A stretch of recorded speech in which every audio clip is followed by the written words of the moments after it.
Thank you, guys. Welcome back to the desk to break down that, man. To break down everything that happened. We got two experts. We got Merc and Momo here on the desk. Guys, when we talk about this matchup, let's start it off. Jump into map number 1, 250 to 167. Phil, what was the story of that first map? UNILAD kind of coming out hot straight away. Completely expected, completely dominant. I will say, it started from the get-go. From the very middle hard point, the very start, you always kind of think, you know, Epsilon, they had a great series against EG. What could they do? And they kind of get shut down instantly. Epsilon keep it competitive to a reasonable stand, but again, one man standing out from the rest. The man on the main stage, he was 17-5 at this point. I think he goes on even better. 28-15. We know, obviously, the whole team wasn't kind of pulling the weight in the full map of the hard point, but overall, Scraps dominating.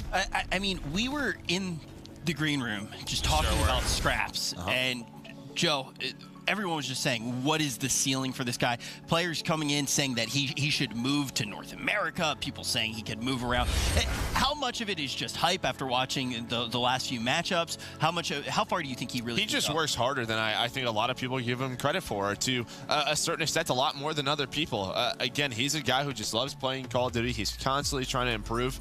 Again, his brother had a great game as well. You saw there he had 0 seconds on the hill. You don't always see that, but on a map like Gibraltar where you're playing an AR role, he put up a great stat. So it just seems like they motivate each other, right? It's kind of like that brotherly love. Like, I want to be better than you, you're going to be better than me, and that helps. Yeah, definitely starting to see the dividends from that as well. And as we're looking at map number 2, Phil, and before we actually start talking about the S&D, we've already started to talk about the stakes. Both of these teams obviously on the bubble, but now as we look forward, I mean, Epsilon, not on the bubble. Epsilon is definitively below the bubble. Their bubble has bursted. Yeah, pretty much everyone else, though, that we're going to be seeing today, you know, we're going to get to see quite a few of the bubble teams, but after this round now is finished, the UNILAD dream still going to be alive. What does that road to playoffs actually look like for them? UNILAD are in a position now where they've got some tough games, by all means. I mean, playing the likes of Epsilon is by far their easiest game. That's going without, you know, kind of taking a dig at them. But for these guys, it's going to come down to these last few games. It's also going to come down to the games that we're going to see. You know, these are the games that are going to follow. We're only on game number 2 of 5 today. So it all is determined by the results of those games. So everyone's watching. I think someone came into the green room and said, like, it was Benson. He said, it's so funny watching the way United are watching Splice. Like, they're cheering on different teams all the time. It's so entertaining to see. Do want to touch on, before we break the CTF down, Epsilon's S&D. Instantly has improved with Reedy. I love what I'm seeing from it.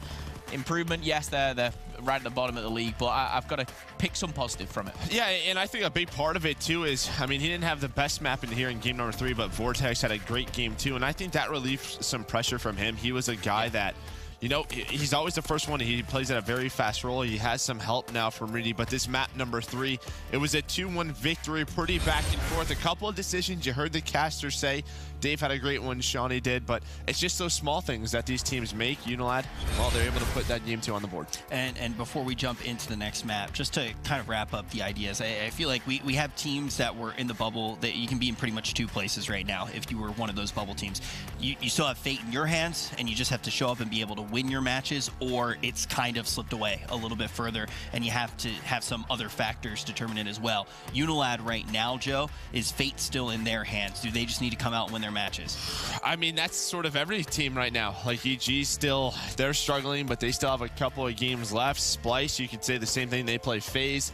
I honestly think it's going to come down to the matches tomorrow. I think tomorrow we have, like, Splice, United, and, like, UNILAD and EG. It's going to come down to just those games. Yeah, the crazy thing is that the games that are today and tomorrow, you're playing against your other bubble teams. So everyone's fate is in their own hands. You know, only one team of the series can win, of course, and that's going to obviously upset a lot of people. But anyway, we'll get onto the games in a little bit. UNILAD coming out and winning this hard point. This was actually closer than I thought it would be. We're going to see, obviously, kind of it break down as we go to, again, as it always ends on this kind of street rotating to docks. Epsilon had their chances. They had the chances. They had spawns. UNILAD kind of, I don't want to say got lucky, because it wasn't. It was the way that they were kind of pushing. They were patient in their pushes as well. And again, I'll say it, Scraps just kind of turning up, putting the numbers on the board. Awesome stuff to see. can he keep this consistency? Right now, he seems to be. But, you know, if he has the rest of the squad kind of playing at the same pace, UNILAD are a very, very good, strong team. And if they do make playoffs, how far can they go is my question. Great performance coming out from them in that matchup. But as you already alluded to, Momo, the other matches today also going to be